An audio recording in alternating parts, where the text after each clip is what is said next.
தம்பி ஆரம்பிச்சிடலாமா? இன்னும் எத்தனை நாள் கேம்பு? 4 நாள் கேம்ப். நேற்று வந்து நமக்கு கொஞ்சம் யோகா பண்ணோம். இன்னைக்கு 4 நாள் கேம்ப். இன்னைக்கு 4 நாள் கேம்ப். இன்னைக்கு நேற்று வந்தவங்க ஏறலாம், புதுசாக வந்தவங்க ஏறலாம்.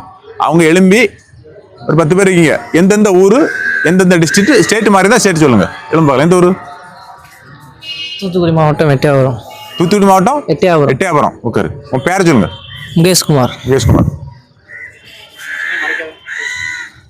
கோயம்புத்தூர் மாவட்டம் காரமடை. என் பேர் ஹவுலாத். ஹவுலாத். உட்காரன். அடுத்தது மதுரை மாவட்டம் கழுங்குப்பட்டி ஆர்ஜனா. தம்பி ஒரு எனர்ஜி பேர் சொல்லல. உன் பேர் சொல்லல இந்த மாதிரி எனர்ஜி இல்லாமல் இருக்கான். எனர்ஜி சொல்லு. உட்காரு. பேர எனர்ஜி அட்டக்குன்னு சொல்லுங்க. தெலுங்கானா சிஷ்குமார். தெலுங்கானா. பேர் எப்படி? சிஷ்குமார். சிஷ்குமார். Okay okay. தெலுங்கானா. தமிழ் நெய் இங்கிலீஷ் தெலுங்கு. Only English. டிகே டிகே. உட்காரு. அடுத்தது திருநெல்வேலி மாவட்டம் மணிகண்டன் முனீர்வளம். ஓகே. திருநெல்வேலி மாவட்டம் முனீர்பாளையம் முத்துசெல்வம். முத பேர். கோயம்புத்தூர் மாவட்டம் பெரியநாயக்கன்பாளையம் திருமுருகன். ஈரோடு மாவட்டம் வெள்ளோடு சிலம்பரசன். திருநெல்வேலி மாவட்டம் முனீர்வளம் பட்டுத்துறை. பட்டுத்துறை. தூத்துக்குடி மாவட்டம் கோவில்பட்டி மனோஜ். தூத்துக்குடி மாவட்டம் உடன்குடி வெற்றி பேர். உடன்குடி. நம்ம உட்கார். அடுத்தது வேற வேற எங்க யார யாரு நான் இருக்கேன். Jagtial district Telangana state. Same team. Same team. Okay okay okay. பேர் ஊர் திருப்பூர் டிஸ்ட்ரிக்ட். திருப்பூர். தமிழ் செல்வன். டிஸ்ட்ரிக்ட் கிராமத்துக்கு பேர் அங்கேரிபாளையம். அங்கேரிபாளையம். Okay okay. உட்காருங்க. அப்போ நம்ம இன்னைக்கு எதை பற்றி பார்க்க போகிறோம்? இயற்கை நமக்கு தந்த பாடங்களை பற்றி பார்க்க போகிறோம். தாத்தாத்திரேயர்னு சொல்ல ஒரு 24 இயற்கை 24 குருகள். அதில் ஒரு குரு என்னது? ஆகாயம். இன்னைக்கு பார்க்க போகிறது ஆகாயம். ஆகாயத்தை பற்றி அவர் என்ன எடுத்திருக்காருன்னா மனசை கொண்டு வர்றாரு. நம்ம மனசு இருக்குல்ல, அதை எது கூட கம்பேர் பண்ணுறாரு? வெளியே இருக்க ஆகாயத்தோட கம்பேர் பண்ணார். இப்போ அதில் என்ன பார்க்குறாருன்னா ஆகாயம் வந்து ஆகாயத்தில் எல்லாமே ஆகாயத்தில் இருக்குது. ஆனால் அது எது கூட என்ன செய்யாது? சூரியன் இருக்குது, சந்திரன் இருக்குது, நட்சத்திரம் இருக்குது, காற்று இருக்குது, மேகம் இருக்குது, எல்லாம் இருக்கா? ஆகாயத்தில் தான் இருக்குது, மேலே தான் இருக்குது. ஆனால் எது கூட அது ஒட்டுதா? ஒட்டல். அப்போ அப்படின்னு ஒன்று எடுக்கிறாரு. இன்னொன்று எல்லையற்ற மனம். அதுக்கு ஸ்பேஸ், அதுக்கு எல்லை எங்கேருந்து பவுண்டரி கிடையாது. இருக்கா? பவுண்டரி இருக்கா? பவுண்டரி கிடையாது. அப்புறம் மாசுபடாது. இது மாசுபடுத்த முடியாது. ஆகாயத்தை என்ன செய்ய முடியாது? மாசுபடுத்த முடியாது. எதுன்னா அதில் இருந்துக்கலாம். இதை மாதிரி நம்ம மனசை சொல்கிறார். நம்ம மனசை கம்பேர் பண்ணி சொல்கிறார். அப்போ நம்ம மனசில் நாம் என்ன பண்ணுறோம்? நிறைய மனசுங்கிறது வேற, எண்ணங்கிறது வேற. மனசுங்கிறது ஆகாயம் மாதிரி உள்ள இருக்குது. எண்ணம் வந்து நிறைய வருது. நமக்கு எக்கச்சக்க எண்ணம் வருது. அப்படி தானே? எண்ணங்கள் எது மாதிரி? நட்சத்திரம் மாதிரி, சூரியன் மாதிரி, சந்திரன் மாதிரி வந்துக்கிட்டே இருக்கும்.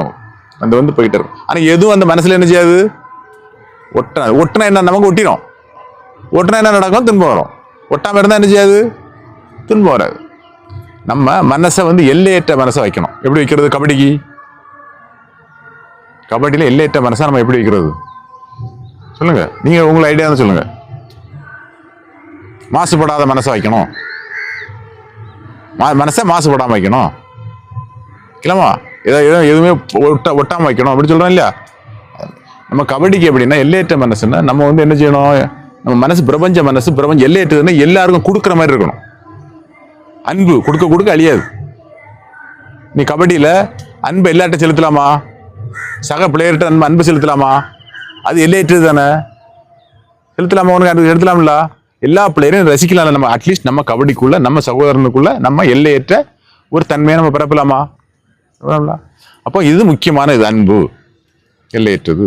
நம்ம மனசை தோன்றது அன்பு. கோபம் நம்ம மனசை தோன்றுது. நிறைய உணர்ச்சிகள்லாம் எங்கிருந்து தோன்றுது? மனசுலேருந்து தோற்றி வெளிப்படுத்துகிறோம். அப்போ நமக்கு எது அதிகம் தோன்றணும்? எல்லையற்ற மனசு, எல்லையற்ற அன்பு. அன்பு தோண்டி அன்புலேருந்து நம்ம என்ன வெளிப்படுத்தி கபடி விளையாடணும். பதட்டம் இருக்கக்கூடாது. எல்லாம் எங்கேருந்து தோன்றுது? பதட்டம், கோவம் எல்லாம் எங்கேருந்து தோன்றுது? இன்னைக்கு காலையில் போய் விளையாட சொன்னேன். இந்த மூமெண்ட் பதட்டமாக இருந்தில்ல, எங்கேருந்து தோணுச்சு? ஆளை பார்த்தோன்னு தோணுச்சு.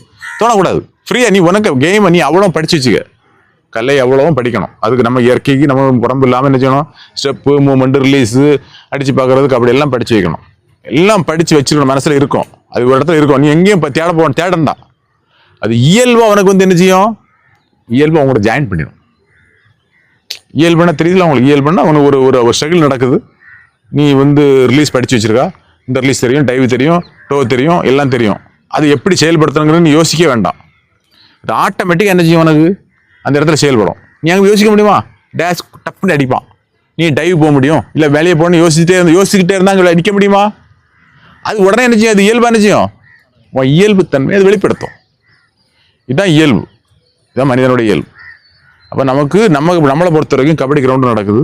கபடி கிரவுண்ட் இருக்குல்ல, 7 பேர் இருக்கிறான், இவரெல்லாம் தான் ரைடு பண்ணுறா, எல்லாம் தெரிஞ்சுட்டு எல்லாரும் 7 பேரை பற்றியும் தெரிஞ்சு உன் மனசில் வச்சு ஆட முடியுமா? உன் மூமெண்ட்டை வச்சுக்கிட்டே இருப்பா, 2 பேர் ஆனாலும் வாட்ச் பண்ணி ஆடிக்கிட்டு இருப்பா. அவங்க யார் அடித்தாலும் நம்ம வெளியே வந்துடலாம். நிறைய பிள்ளையர் வராங்களா? எப்படி வராங்க? அவங்களுக்கு அந்த இயல்பான ஒரு கேரக்டர் இருக்குது அதுக்குள்ள, எதுலையும் ஒட்டாமல் மனசில் படித்து வச்சிருக்கனால அது நினைச்சாங்க அந்த கேரக்டரோட வெளிப்படுத்தி வெளியே வந்துடுறாங்க.